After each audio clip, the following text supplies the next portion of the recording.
what you want, when you want it, where you want it. This is The Mesh.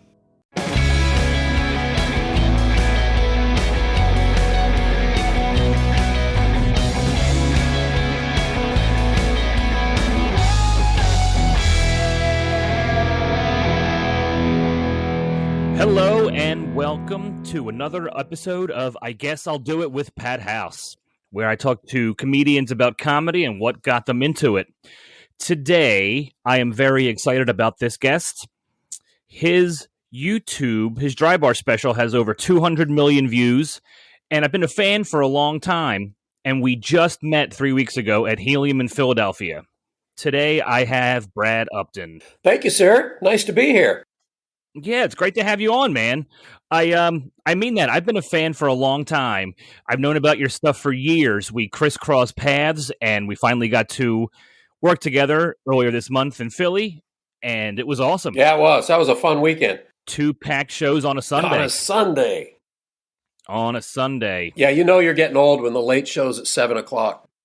Well, just the other day in St. Louis, we had a 5 and an 8, so... Yeah. That's really cool to have 2 shows in one day and still be done by 9:30.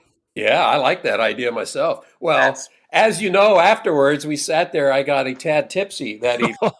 You and me both. But you know what? That's actually written in my notes here because that was such a fun hang. I don't think people really understand that, like, comedy is fun and doing stand-up is fun. But the hang after the show is so much more fun. Oh, absolutely. That's exactly right. And, you know, I kind of had that, just looking at my schedule that week, I was like, I had a Wednesday night in Pontiac, Michigan, and I had Thursday, Friday, Saturday in Grand Rapids, Michigan. And then Sunday, I flew to Philadelphia, and then I had those 2 shows. And just looking at my schedule, I went, Sunday night after the show. And I didn't fly out till 5 p.m. on Monday, right? Yeah. I think that's going to be a night I may have a couple. Yep, and we did. And what was really cool to me, like I was explaining, my adult autism was flaring up, talking about Mount Rainier, and then the next day you sent me a photo of it because you could see it coming in. Right, exactly. Flew right past it. So thank you for that. So it's great to have you here, man. Thanks for being here. So I know you've been at it for quite some time. You got a lot of success recently, but I don't know much about your early days. And the whole podcast name, I Guess I'll Do It, refers to when comics first dove in. So I love getting people's backstories because everybody has a different reason, a different story. So I would love to hear what led you to start diving in. Yeah, well, I loved watching stand-ups on Johnny Carson way back in the 70s, right? I mean, that was the only place you could see comedy back in the 70s. I always liked stand-ups. I liked just the fact that they were just standing there talking and getting laughs. You know, it just fascinated me. The stand-ups fascinated me. And I loved watching them. I loved how they worked. And I wanted to do it. I wanted to do it, right? But, you know, way back, this is in the 70s, there's no path to it. How am I going to do that, right? So finally, into the late 70s, I still wanted to do it. But I just didn't have a path to it. There was nowhere to try. And then early 80s, comedy started booming, right? And so I started writing. I had notebooks and I started writing material, but I was scared. I didn't want to go on. I was scared. And finally, I knew where there was an open mic in Seattle and comedy was starting to happen. And I'd been writing literally for 6 years before I got on stage. Wow. So I got on stage in Seattle. I went to an open mic and I killed the first time I got on stage. And it was actually an audition for the Seattle Comedy Competition. I literally did not know it was anything other than an open mic. So the open mic was an audition? Yes. And I signed up for it in September 83. I signed up for my very first open mic. And it was like, I was about 3 spots away from going on. And I chickened out. I went up to the MC and I said, I'm not going on. He goes, it's almost your turn. I go, no, I'm not going on. And I walked out of the club and I got in my car. I drove 200 miles back home and I hated myself for a year. Oh man! So where were you? 200 miles away from Seattle. I was in the Tri-Cities in Pasco, Washington. I was teaching fourth grade. Okay. So I drove home and I was mad at myself, disappointed in myself. And then I came back exactly 1 year later to the day. I came back 1 year later, signed up, went on stage, killed, and got into the Seattle comedy competition. Oh, no kidding. And then all of a sudden I was in with professionals. My second time on stage, I was competing against professionals. It didn't go as well the second time as it did the first time. Did you do the same 5 or did you? Oh, yeah. I was going to say that'd be great if you did one 5-minute set, shelved it, and then came back with a new 5 a year later. No, I came back the next week with the exact same. And I thought, well, it killed last week. It's going to kill this week, right? So, but at the open mic, I looked good compared to everybody else. And now I'm in the competition. I see this now because at the time I didn't know what happened. I'm like, why did I kill with that last week and bomb with it this week? And I didn't know what had happened, but I was all of a sudden in with professionals. Did you wait a year to the day for a reason? No, as like a self-imposed punishment or something, or I was just I just scared, and then the school year was about to start again. I was teaching school was about to start. I thought I'm not going to have any free Tuesday nights until next year, so I waited till the last Tuesday night of the summer, and then I went over and did it. Was there anybody else around at this time that I might know? Was anybody else doing Seattle in the comedy in Seattle in the early 80s? Well, yeah. Let's see. Bill Nye, the Science Guy. No, oh, wow. Did not expect to hear that one. He was a stand-up? Yeah, he was a stand-up. He and I were starting about the same time. That is wild. I had no idea he was a stand-up. And he was great. I loved him. He made me laugh hard, but he was so smart. And his material was so far over everybody's head. That was going to be my very next question. That shit must have had to gone over their heads. Because he did real cerebral stuff, right? And it killed me. I was like, it was always like 10% of the audience is dying and 90% of the audience is staring at him. So he didn't do straight stand-up very long. But he tried it for a while. He was doing stand-up. Oh, I didn't realize that was like his angle in. I guess he started that and then found his niche thereafter, obviously. Right. I didn't know it started there. Well, he turned Bill Nye the Science Guy, came off of a local sketch show here in Seattle, a sketch comedy show, Almost Live.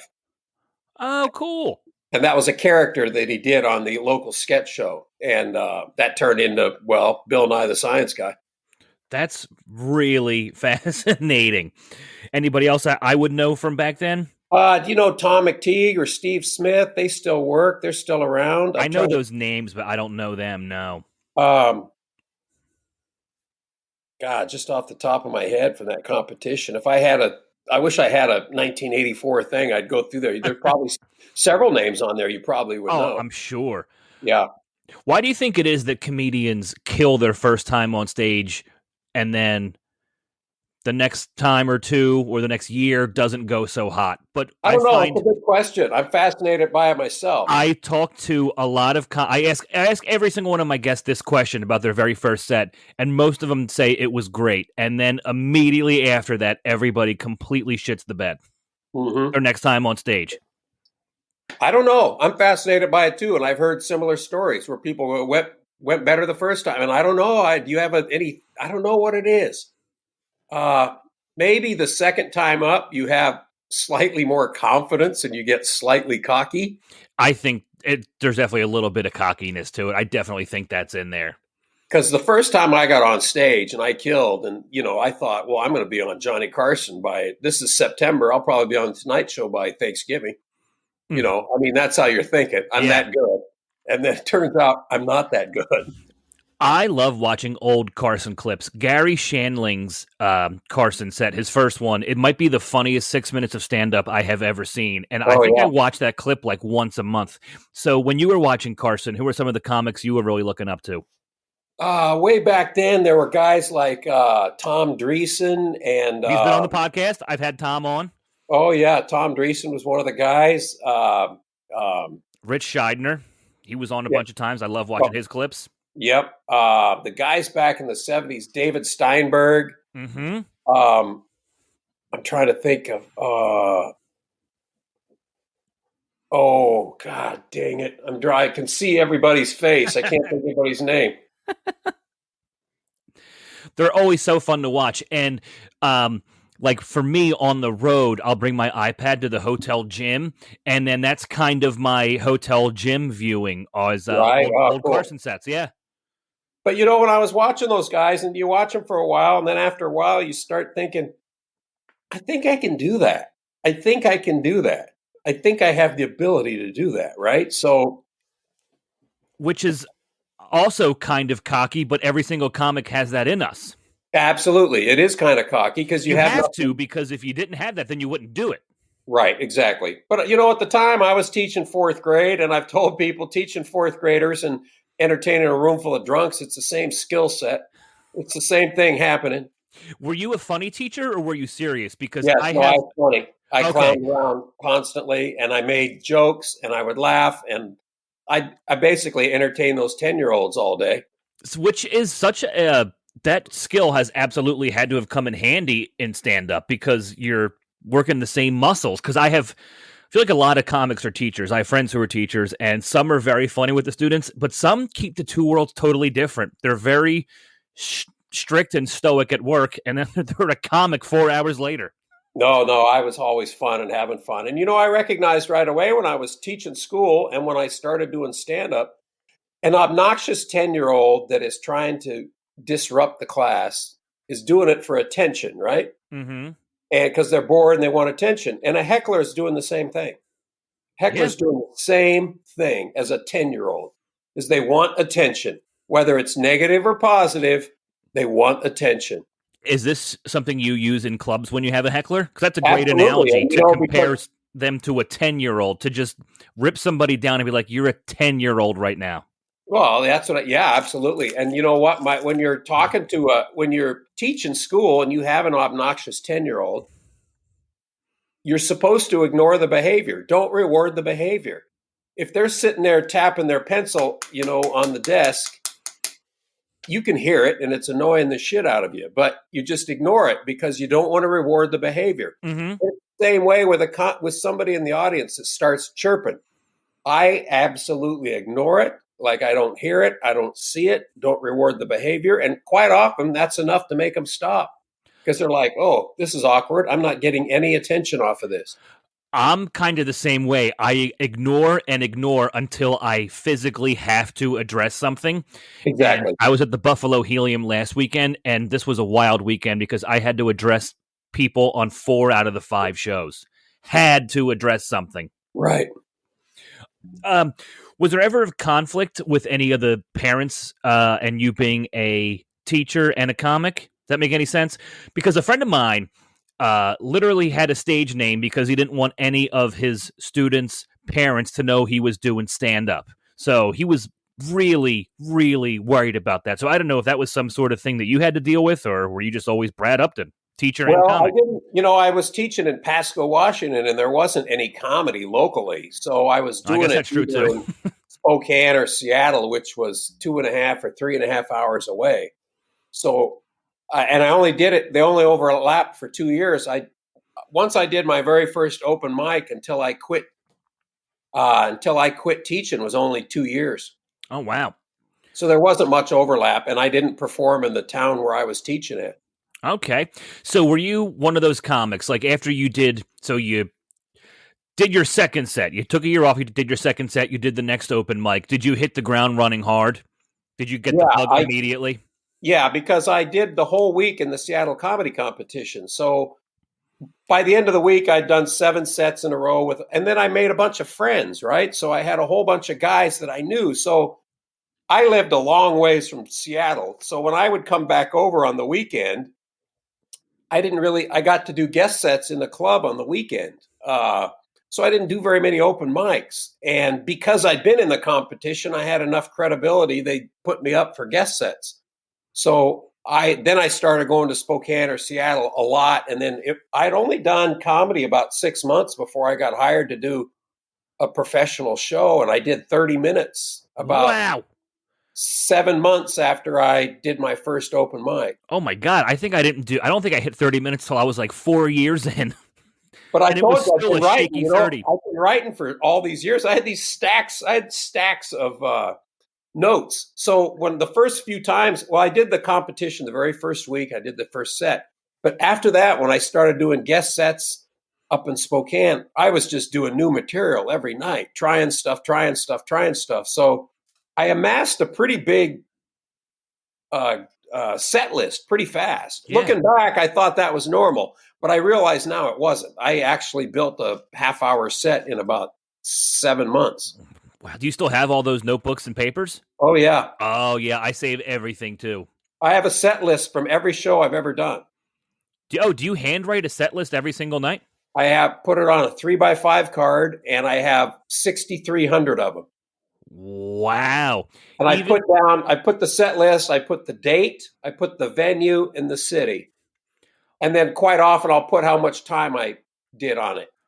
And I have, every time I get 50 of them, I put a rubber band around it. They go in the drawer, but I have 6,300 of them. That is so teacher of you. Yeah. I didn't start out to do that. I just did. And then it became kind of obsessive. And No, I love diving into people's method to their madness. Like, I love seeing what a comics notebook looks like, or if somebody like you, if you have an index card, I love to see if you have bullet points, if you write in a Sharpie, if it's folded in half or folded in thirds. I love seeing the shit that us weirdos do. I have a little tiny, I got pen, I take a pen and I write a set list, and it's tiny words. I can write tiny, and then I put it on a 3x5 card. Now, do you have a lot of stuff written on those cards? Because you have a lot of quick jokes. So do you have like your set written by chunk or individual joke?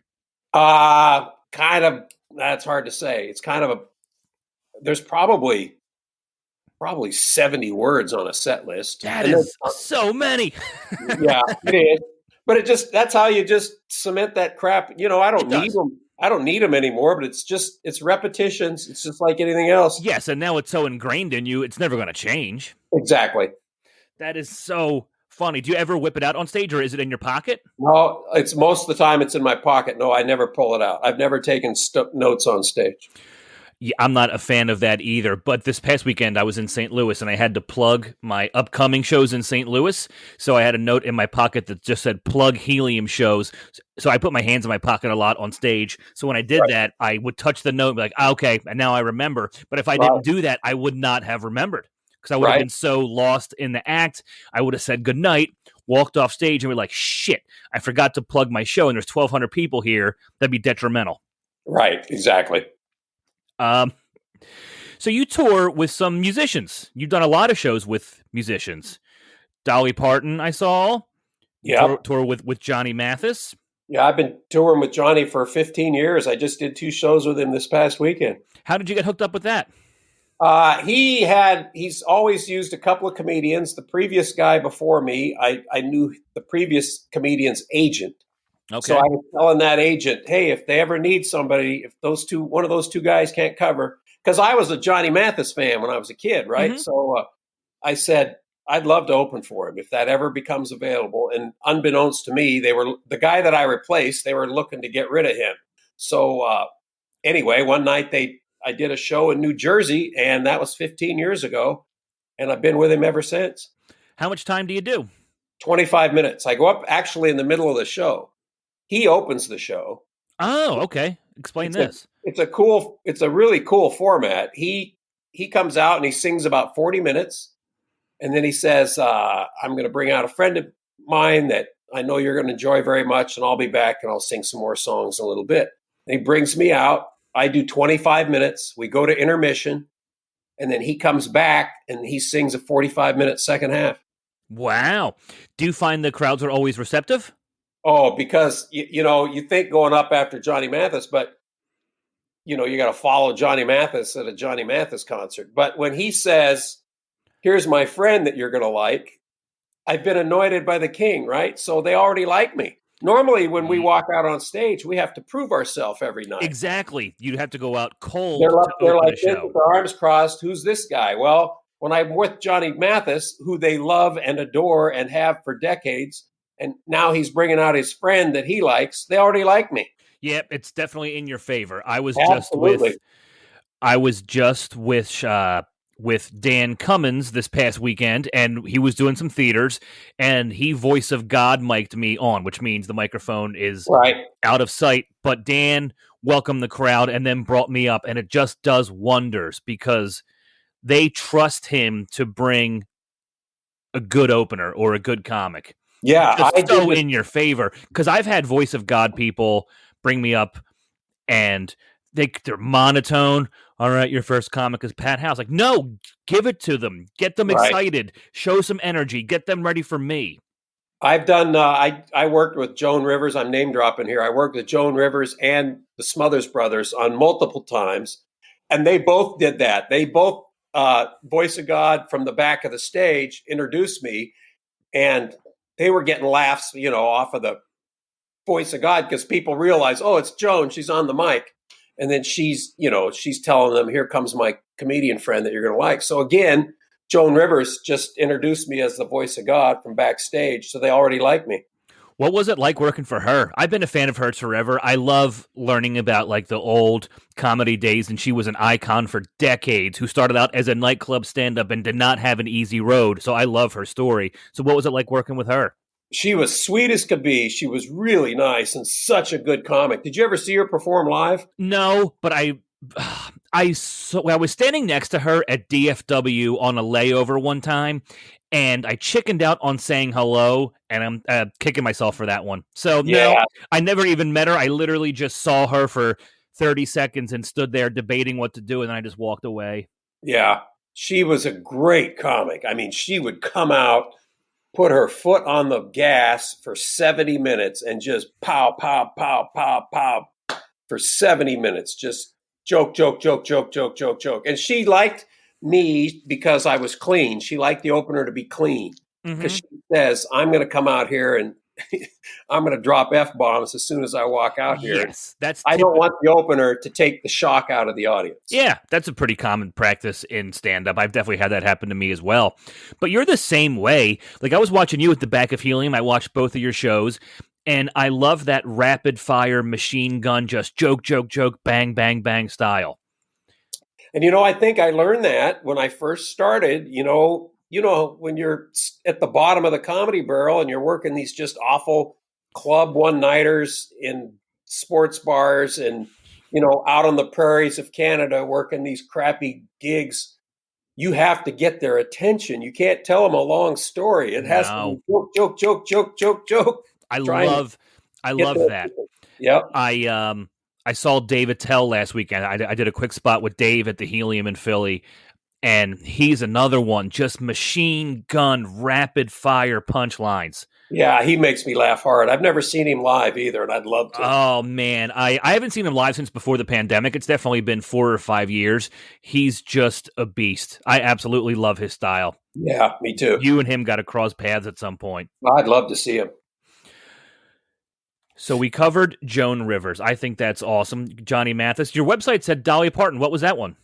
I worked with, I'll tell you, that's the biggest show I'd ever done in my life. And I was really pretty new to the game. I opened for her and Kenny Rogers on New Year's Eve in the Tacoma Dome when Kenny and Dolly were singing some of those Islands in the Stream. They had all those big hits. So it was New Year's, and it was the Tacoma Dome, which is in the round. And there were 22,000 people in there. And it was... I'd only been doing stand-up about 5 or 6 years, I think, when I got that gig.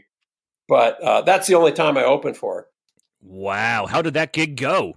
It was great. I mean, I realized something that night, too, because it's New Year's Eve, and I'm doing 30 minutes to open. And I realized all you're up here doing is because the freeway's jammed. They can't get off the freeway. They can't get parked. So even though there's 22,000 in attendance, there's still hundreds of people, maybe thousands still coming in during your set, right? Yes, I've been in that situation many times. And you realize, oh, I'm just up here, so they're all late, right? So because the traffic's shitty and everything. But and when you're on stage, you see hundreds of people walking around, but at the same time, there's still a core literally of 12, 14,000 people in their seats. And the sound is great, and you just have to remember there's still all these people watching me, even though there's hundreds of people walking around. Yes. There's still thousands of people listening. So you have to, because, if you're in a club and there were people walking up and down the aisles in a club with 200 people, it would be just horrendous. But Yeah. there's such a huge, massive core of people that you just have to play to that big core. 22,000 is a lot of people. I've never done a show that size. A couple thousand, many, many times. I remember opening for Sebastian Maniscalco in theaters, and there'd be nights where the whole entire crowd is sat and ready at showtime, and then other times where I'm doing my set and hundreds of people are still walking in. I can see them and hear them in every single entranceway because they're lit up like silhouettes. And you're taking one for the team right there. Yeah, well, that's your job when you're opening for somebody big in a venue like that. Yep, exactly.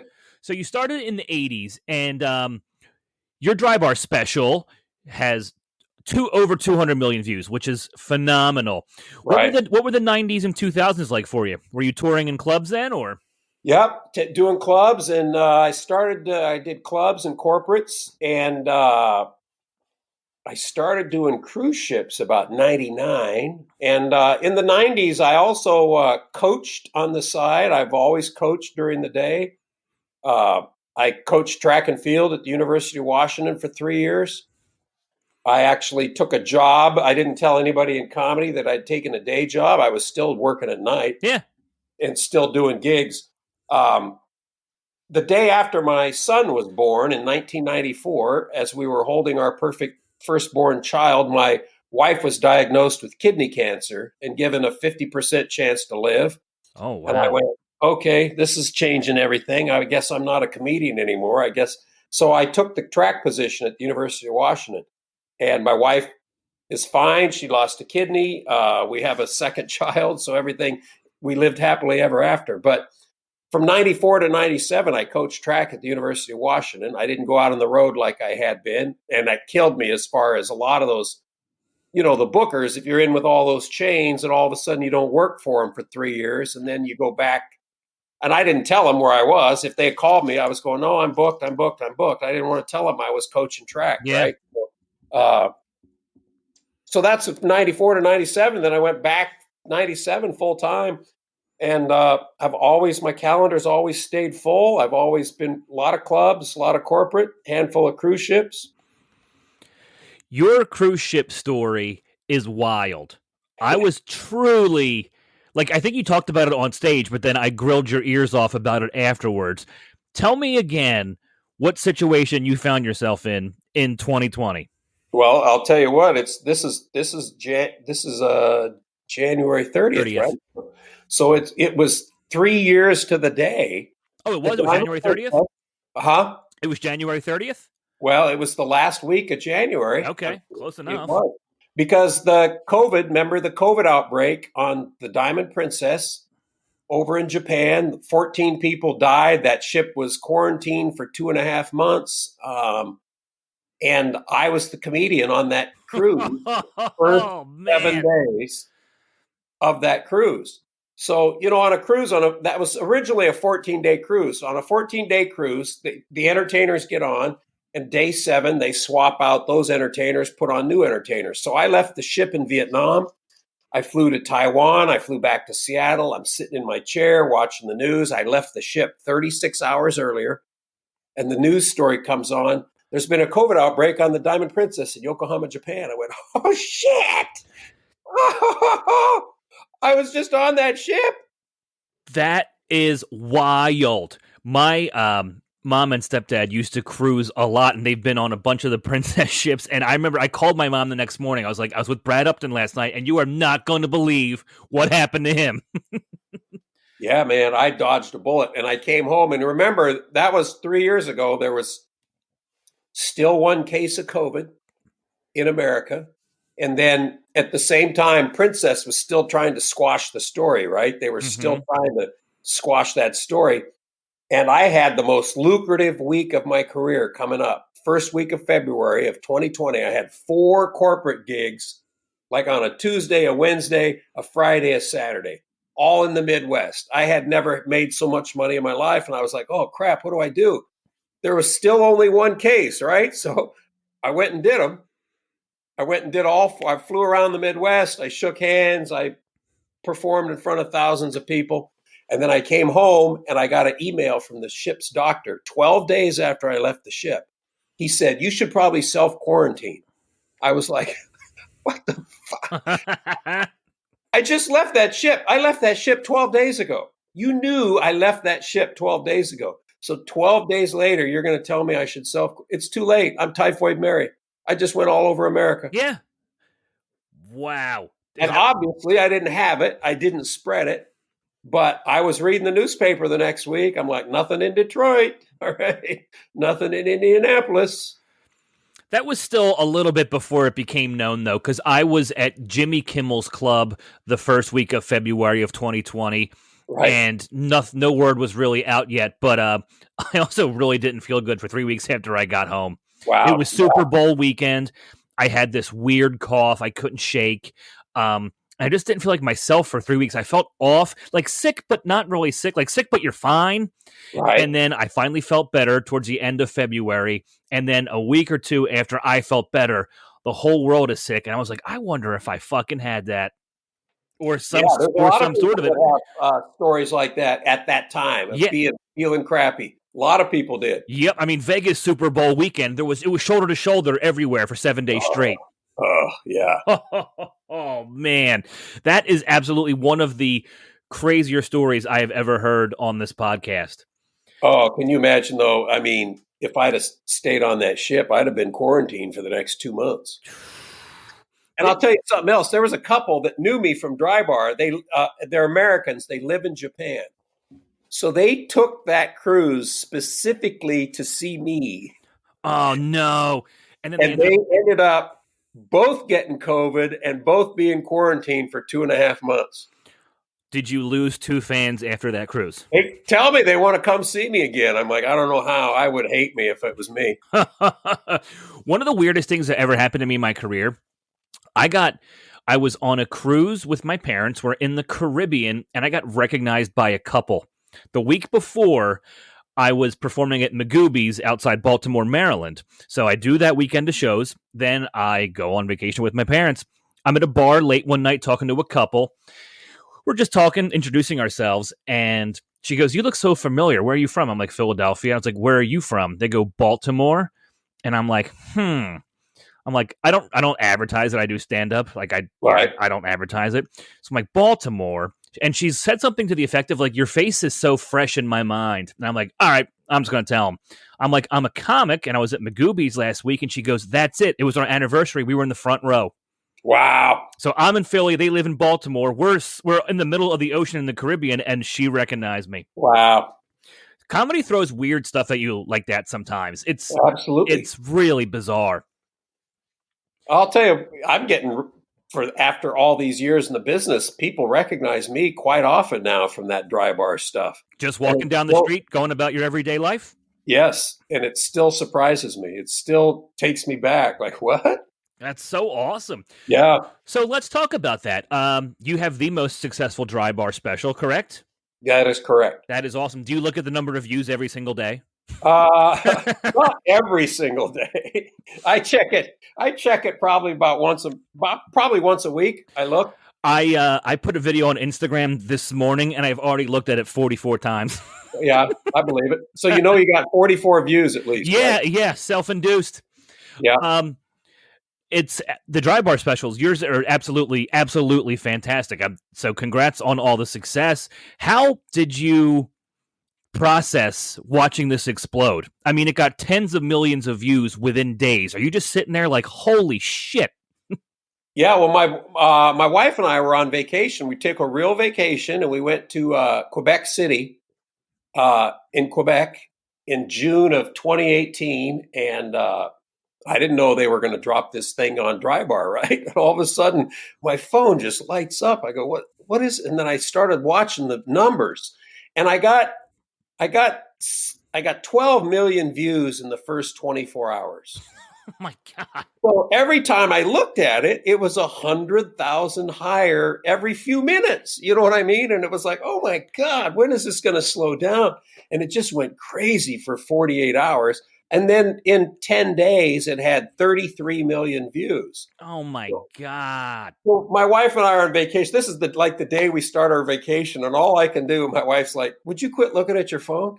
And I'm like, this is nuts. I just kept looking, I know we're on vacation. I don't want to, but holy crap. And then I had all kinds of people. All of a sudden I was trending on Twitter. My DVD that I'd forgotten was even on iTunes went to number 1.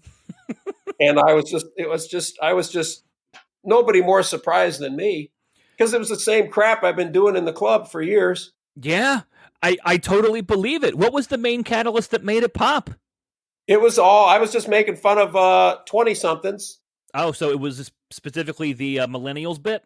Yeah, and Dry Bar put the name millennials on the video. I never say millennials. I never identify them as millennials. And Dry Bar was the one that put the word millennials on there. I just said people under 30. That's all it was. Okay. And so, but anyway, it was that millennials video, and that was the one that it just struck a chord with people.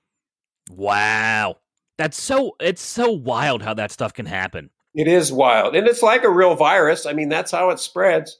It's crazy. So, now you are a clean comic, or relatively clean comic. Did you curse much before this? No, not really. But, I didn't think so, because even if you did, you probably can't now, because if everybody would expect you to be clean. Exactly. And when everybody said, "Oh, I love you because you're so clean," my first thought was, "Fuck." Because I say shit and damn it and god damn it and shit, a handful of times in my act. Yeah. And sometimes that's the better word to get the bigger laugh. It really is. It absolutely is. But then sometimes, yes, it absolutely is. I'm sorry. Go ahead. Continue. Yeah. I mean, I don't, you said you saw me. I tell in one joke, I say it. You ever try and hand your wife a honey-do list and go, "Here, get this stuff done"? Well, it gets a bigger laugh if I say, "Here, get this shit done." Absolutely, 100%. Just gets a bigger laugh. Well, I don't use I say stuff now instead of shit, and I sacrifice a bit of laugh for that just because I'm cleaning it up. Yeah. But shit works. Shit gets a bigger laugh. It definitely does. And I always like to, if I have to be clean for a show or can be a little dirty, there is such power in doing a clean set and then saying shit or fuck once, and it hits so hard. Absolutely. Just one or two in a clean set. And that, and in my opinion, that's still a clean set. Right. No, you're correct. If you just use it once in the set, in the perfect spot. In the perfect spot. Right. I love, I say this on every episode of my podcast. This sounds so negative, but I don't intend for it to be. But I love a good horror story. Do you have a gig that you can recall? If you were asked about a shitty show, what comes to your mind first? I know this story. I did a show in High River, Alberta, way back when I was starting. And Yuck Yucks used to, if you go work for Yuck Yucks, you work their club on Friday and Saturday in the big city, like Calgary or Edmonton or Winnipeg. You work in a nice club on Friday, Saturday, or Thursday, Friday, Saturday. Tuesday, Wednesday, Sunday, you go out on the prairies and you work these horrific one-nighters in these crappy bars. And then that was the week. You do High River, Alberta, and you do Medicine Hat, Alberta, and then 2 nights in Calgary. So that was the run, right? So anyway, I did High River, Alberta. It's a little sports bar. And we go in there. This is on a Tuesday night. And the sports bar has just been, it's in a tiny town where all the people hang out. And it's been purchased by a Indian. So they already hate the new owner. Okay. He's Indian. And he just bought their favorite sports bar. And he's going to start doing comedy, right? So at 8 o'clock, the show's supposed to start at 8 o'clock. And the Flames game is on every TV in that sports bar. It's about the middle of the second period. And he goes around and turns off the hockey game in High River, Alberta. He turns one off. And I was like, no, let's wait till the end. Let's wait. No, comedy. You're supposed to start at 8. And he turns off all the TVs, which just incites all these rednecks. And they're just yelling at him. And he gets on stage because I'm the opener, right? I'm the feature act. And he's he starts yelling. This is my intro. He grabs the mic. He goes, and they're yelling at him. He goes, shut up. Shut up. We're starting comedy. Shut up. Oh. Shut up. He goes, first guy's an American, and then just walks off stage, and I have to go up and grab the mic, and that was it. And they were just all fucking angry because they turned off the hockey game, and I did 30 minutes. And which is an eternity. And I remember, too, the stage was a picnic table, and you stepped on the seat, and then you stepped on top of the picnic table. That's where you were. And then I remember looking up at the spotlight, and it was a Folgers can with a headlight in it. That sounds like, I just assume all of Canada has that for their light anyways.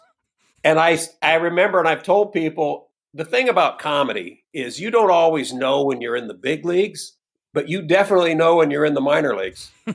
That's a great analogy, and it's so true. Yeah. Yeah, I have absolutely been in the sports bar TV turn-off situation, and it is a nightmare. I'm even surprised most of those people stayed. Yeah, they were all yelling at. Most of them left and went to there was a kind of a side room with a pool table in it, and most of them walked back in there. But it was terrific. And you can't just spring comedy on people anyways. No. I mean, I am a comic, and I love stand-up. But if I was out having lunch or dinner with friends and they're like, comedy's starting, I'd be like, oh, shit, I don't want this. Right. No, exactly. No, I get it, too. I'm sitting there like, oh, these poor people. Exactly. But you know what, though? Sometimes you find yourself in the opposite kind of situation.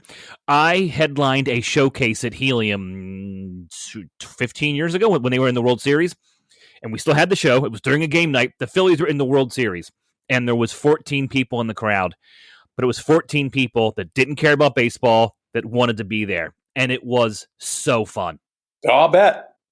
So sometimes on weird, odd nights, the magic still can stick. Yep. I agree.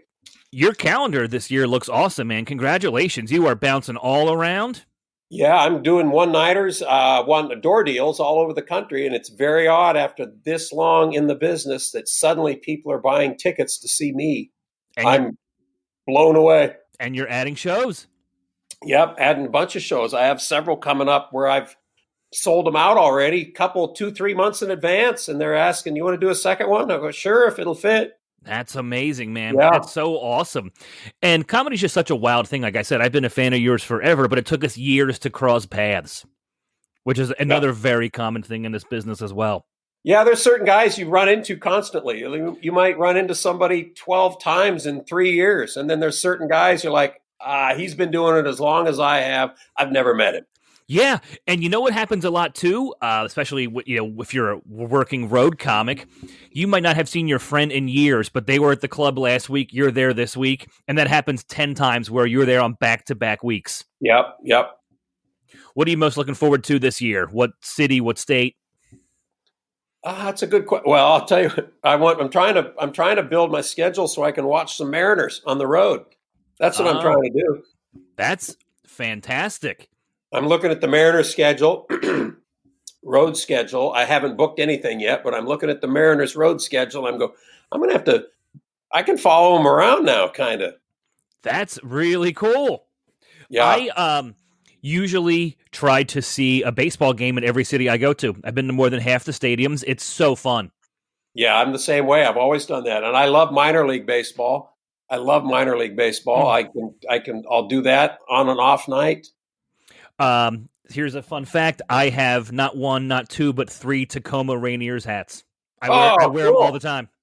Yeah, I bought them at the stadium. Yeah, just attached to them. Yeah. Yep. Minor league games are really fun. I feel like at like half the minor league games, everybody goes home with a foul ball. Yeah, absolutely. I got a Justin Upton, who just retired.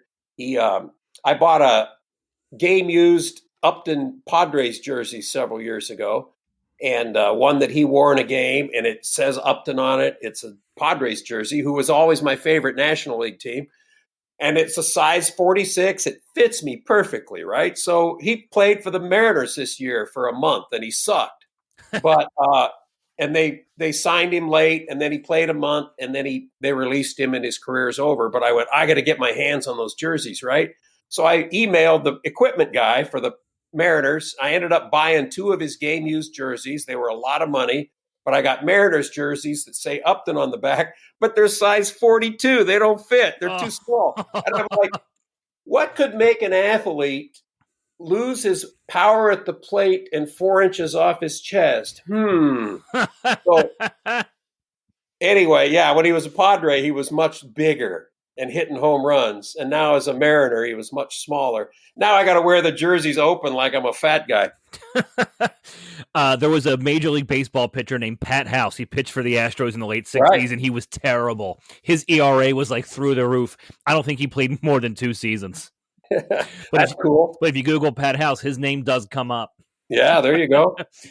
All right, man, I'm going to let you go here. Thank you so much for doing this. I really appreciate it. I had a blast working with you, and I hope we get to again. So thank you for giving me an hour here and chatting, because I wanted to hear your story and just talk comedy with one of my favorite comics and new best friend. I appreciate it, man. It was good talking to you. Good seeing you again. You as well.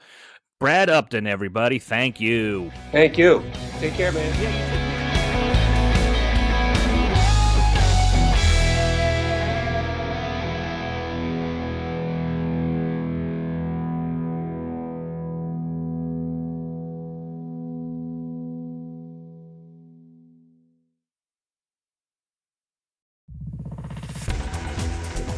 You've been listening to The Mesh, an online media network of shows and programs ranging from business to arts, sports to entertainment, music to community.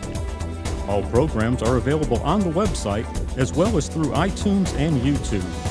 Check us out online at themesh.tv. Discover other network shows and give us feedback on what you just heard.